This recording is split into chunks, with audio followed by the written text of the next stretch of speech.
Good afternoon. This is Akashvani and I am Naresh Mago with the Midday News.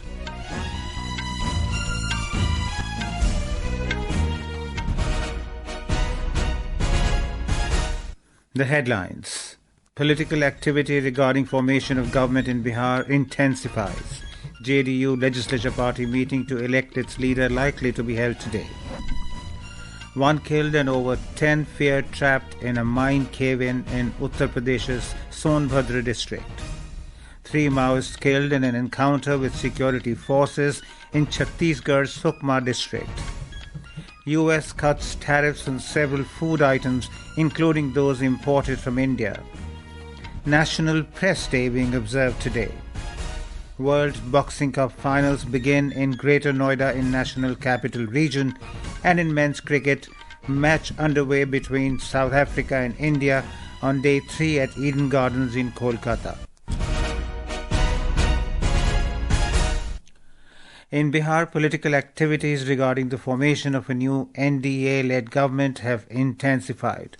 The residence of Chief Minister Nitish Kumar in Patna has become the main centre of political activity as several rounds of meetings with different parties have taken place. Several senior NDA leaders met the Chief Minister and held discussions on forming the next government. Senior BJP leader and Union Minister of State for Home Nityanand Rai, Deputy Chief Minister Vijay Kumar Sinha and Rashtriya Lok Morcha RLM President Upendra Kushwaha met Nitish Kumar today. Meetings of the legislature parties of NDA's constituent parties are also scheduled to take place today. The process of electing the legislature party leaders of the Hindustani Awam Morcha and the Rashtriya Lok Morcha will be completed today. JDU has summoned all its 85 newly elected MLAs to Patna as the legislature party meeting is likely to be held today, in which Chief Minister Nitish Kumar is expected to be elected as its leader. The BJP's legislature party meeting is likely to take place tomorrow. After all constituent parties of the NDA elect their legislature party leaders in separate meetings, a joint meeting of all 202 newly elected MLAs will be held to choose the new leader of the NDA legislature party.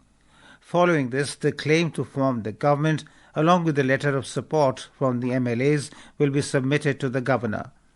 Tomorrow, under the chairmanship of Chief Minister Nitish Kumar, the last meeting of the current government's cabinet will be held. In this meeting, a recommendation will be made to dissolve the existing cabinet, after which the path for the formation of the new government in the state will be cleared.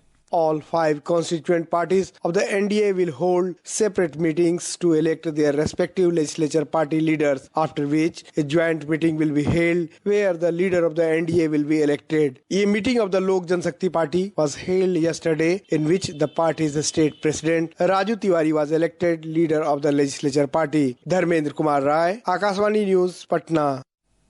In Uttar Pradesh, one person lost his life and more than a dozen are feared to be trapped in a mine which caved in last evening in Sonbhadra district. Rescue teams of NDRF, SDRF and local administration are working on a war footing to rescue the trapped workers. Senior officials are on the spot. Additional DGP Piyush Mordia informed media that a wall inside the Krishna Mines quarry in Billi Markundi village of Obra suddenly caved in, trapping the workers. The body of the deceased has been recovered. In Chhattisgarh, 3 Maoists, including 2 female rebels, have been killed in an encounter with security forces in Sukma district today. According to the police, a team of the district reserve guard was sent on a search operation after intelligence inputs about the presence of Maoists in the forest of Tumalpad area. Intermittent exchange of fire had been taking place between the security forces and the Maoists since morning. So far, bodies of 3 Maoists have been recovered from the spot. They carried a total reward of 15 lakh rupees on their heads. Security personnel have also seized 1 rifle, BGL launchers and other arms and explosives from the site. IGP Bastar Range Sundar Raj P said additional teams of police and security forces have been rushed to the area. An intensive search operation is going on in the area. The Delhi Crime Branch has filed 2 separate FIRs against Al-Falah University, one for cheating and the other under sections of forgery. According to a Delhi police source, a team from the crime branch unit visited the university office in Okhla in the national capital yesterday. The Delhi police has also issued a notice to the university and requested for certain documents from them. It said the FIRs were registered after University Grants Commission (UGC) and the National Assessment and Accreditation Council (NAAC) flagged serious irregularities at the university during their reviews. All gates of Delhi Metro's Lal Killa station are now open for commuters. Lal Killa Metro station was earlier closed after the blast in a car near the Red Fort in Delhi on the 10th of this month. Vice President C.P. Radhakrishnan today said that the Controller and Auditor General CAG of India continues to uphold the highest standards of accountability and transparency in public finance. He said this while addressing the Audit Divas Celebrations 2025 in New Delhi. The Vice President also said that as the nation moves towards the vision of Viksit Bharat 2047, the CAG will continue to play a crucial role in strengthening fiscal discipline and transparent governance. Comptroller and Auditor General of Bharat stands proudly upholding the principles of accountability, transparency and integrity in public life. The CAG, guardian of the public purse, and its report are based on facts, figures and evidence presented in accounting statements. By upholding fairness and truth through the auditing public accounts, CAG is a moral wealth of our Mother Bharat. This is Akashvani giving you the news. For quick news updates round the clock, follow us on our X handle at AIR News Alerts. And for details of stories and more, log on to our website www.newsonair.gov.in and download News on AIR app. At the ongoing 44th India International Trade Fair, the Digital India Pavilion is showcasing the journey of digital ecosystem transformation for delivering secure and inclusive digital public services in the country. The pavilion showcases e-governance initiatives such as DigiLocker, Umang, MyScheme, Nixie, Nilet, Certain, India's Semiconductor Mission ISM and Aadhaar. According to the IT Ministry, these exhibits and installations highlight how the Digital India initiative is fostering transparency, inclusivity and digital empowerment. Here is a report on the major achievements of Digital India initiative. The visitors can see how the Umang app reduces the need to visit multiple government offices or websites. It connects citizens to more than 210 central and state government departments with support for 23 Indian languages. It integrates over 2100 e-governance services and has a user base of more than 9.63 crore people. The India AI Pavilion presents the country's vision for an inclusive and sustainable AI future. As a preview to the India AI Impact Summit 2026, the pavilion displays the summit's core themes, people, planet and progress, along with the 7 chakras that guide global cooperation on safe and trusted AI. And finally, the India Semiconductor Mission showcases ongoing projects and training initiatives under the Semiconductor Fab, Display Fab and Compound Semiconductor programs. Tripti Srivastav, News Desk. The National Press Day is being observed in the country today. The day reaffirms the vital role of a free, responsible and ethical press in strengthening the nation's democracy.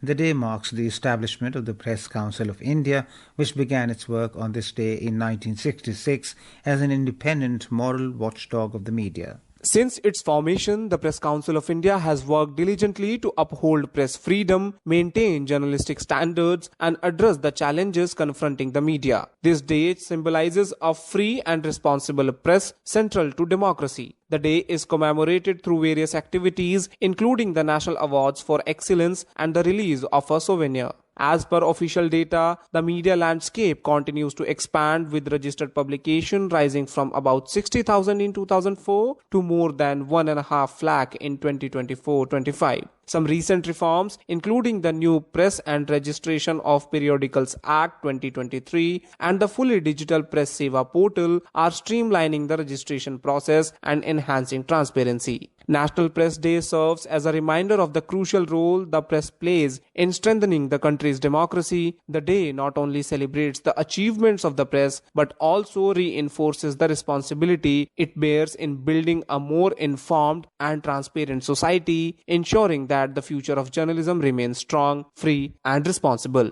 With Rohan, Saklan Akhtar, Akashvani News, Delhi. In Kerala, Sabarimala temple will open this evening for the annual Mandala Makara Villaka pilgrimage season. Travancore Devaswam Board, TDB, said that all arrangements have been completed. The Sanctum Sanctorum will open at 5 p.m., during which E.D. Prasad will assume charge as the new male Shanti, chief priest of Sabarimala, and M.G. Manu will take charge as the chief priest of Mallikapuram. U.S. President Donald Trump has cut tariffs on food imports as affordability emerges as a potential political factor. India's mango, pomegranate and tea exports are likely to benefit from the move. The White House has announced that tropical fruits and juices, tea and spices are among the imports that will not be affected by reciprocal tariffs. Other items mentioned in the White House fact sheet include coffee and tea, cocoa, oranges, tomatoes and beef. Trump had previously imposed 25% reciprocal tariffs on imports from India and added an additional 25% punitive tariff for buying Russian oil. To contain inflation, Trump earlier exempted generic medicines from tariffs, benefiting India, which supplies 47% of the generic medicines prescribed in the U.S. The foods, when we cut back a little bit on those tariffs, we'll get the price down, but they're not competitive in this country. Like tomatoes and bananas and things, we don't make them in this country. So there's no protection of our industries or our food products. So what we're going to do is we cut back. You'll see prices come down even lower. You have to understand, we've all suffered from the Biden prices, which were much higher than they are right now. The British government has announced that under new plans aimed at slashing irregular immigration and countering the hard right, Britain will drastically reduce protections for refugees and end automatic benefits for asylum seekers. The measures modelled on Denmark's strict asylum system were announced as Prime Minister Keir Starmer comes under pressure from surging popularity for the anti-immigrant Reform UK party. Interior Minister Shabana Mahmood said in a statement that it will end UK's golden ticket for asylum seekers. The Home Office called the new proposals, which Mahmood is due to lay out in Parliament tomorrow, the largest overhaul of asylum policy in modern times. 4 Bangladeshi nationals have died after 2 boats carrying nearly 95 irregular migrants capsized off the Libyan coast. The Libyan Red Crescent confirmed the incident, which happened Thursday night near the coastal city of Al-Khums, about 118 kilometers east of Tripoli. The India Meteorological Department IMD has forecast heavy to very heavy rainfall at isolated places over Tamil Nadu, Puducherry and Karaikal today. Heavy rainfall over Kerala and Mahe is also predicted during the next 2 to 3 days. Moving on to sports, India is set to host the World Boxing Cup finals from today until the 20th of this month at the Shahid Vijay Singh Pathik Sports Complex in Greater Noida. The event is the final stage of the 2025 World Boxing Cup series after earlier stages in Brazil, Poland and Kazakhstan. Around 130 boxers from 18 countries will compete, with the 8 best boxers of the year in each of the 20 categories taking part. Hosts India will compete in all 20 categories and will feature top boxers like Meenakshi Huda, Nikhat Zareen, Jasmine Lamboria and Sweetie Bora. In tennis, Spanish star and 2-time year-end world number 1 Carlos Alcaraz is set to face Jannik Sinner in a much-anticipated ATP Final Championship clash at Turin in Italy tonight. The match will begin at 10:30 p.m. IST. In men's cricket, South Africa have defeated India by 30 runs in the second innings of the first test at Eden Gardens, Kolkata. And now, before we end the bulletin, the headlines once again. Political activity regarding formation of government in Bihar intensifies. JDU legislature party meeting to elect its leader likely to be held today. 1 killed and more than 10 feared trapped in a mine cave-in Uttar Pradesh's Sonbhadra district. 3 Maoists killed in an encounter with security forces in Chhattisgarh Sukma district. World Boxing Cup finals begin in Greater Noida in National Capital Region. And in men's cricket, South Africa defeat India by 30 runs in the second innings of the first test at Eden Gardens, Kolkata. And that is the end of this Midday News Bulletin.